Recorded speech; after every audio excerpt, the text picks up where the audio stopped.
Now let's talk a little bit about the basic settings on our router. When you configure your basic router, just like with your switches, there are certain things that you need to do first. So the basic task, we're going to name the device. This distinguishes it from other routers. You're going to secure management access. This secures privileged exec, user exec, and telnet access, and encrypts passwords to the highest level.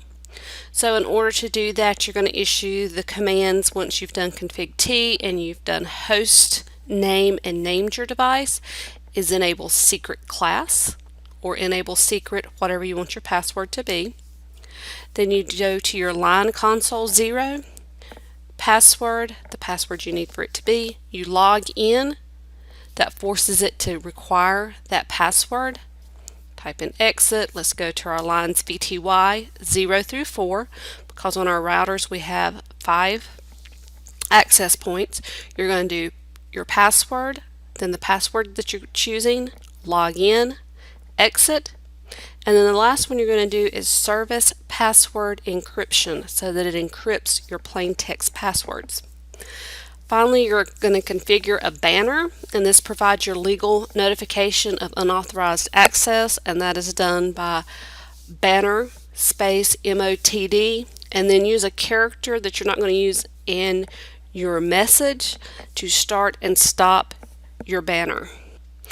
Now that we have our basic configuration set up, we need to configure our interfaces.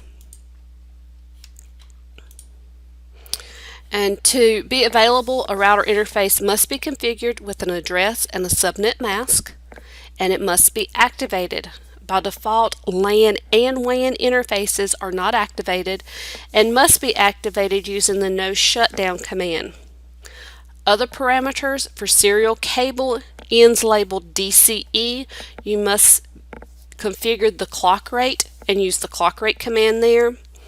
And I would suggest using the description as well. This is going to help you when you're doing a show run or others are doing a show run on your routers to understand where that router interface is connected. The example here, you see the interface, the gigabit Ethernet 00.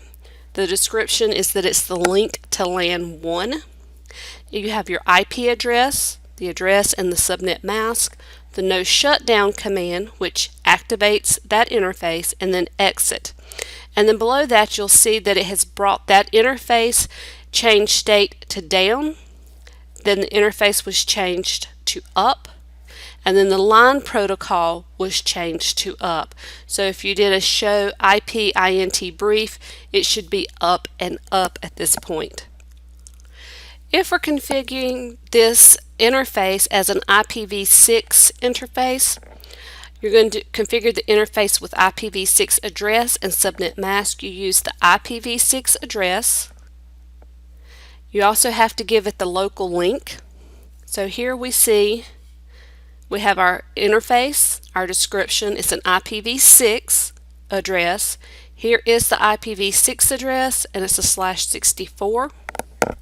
We also have to issue the no shutdown, and then we do the active, and you'll see we have the same information coming up showing that it's in the up and up state.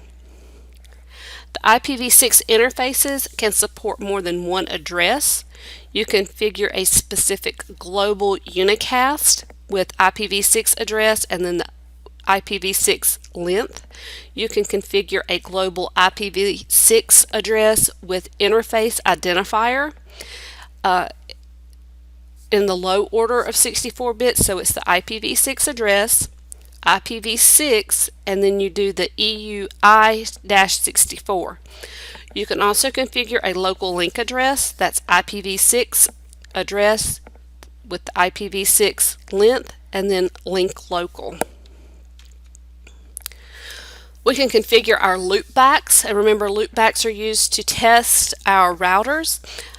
It is a logical interface internal to the router. It is not assigned a physical port. It is considered software interface that's automatically in an up state, so you do not have to do the no shut on this one. So it's interface loopback, whichever loopback number, your IP address, then the address and the subnet mask, and then just exit. And it is useful for testing and important in the OSPF routing process.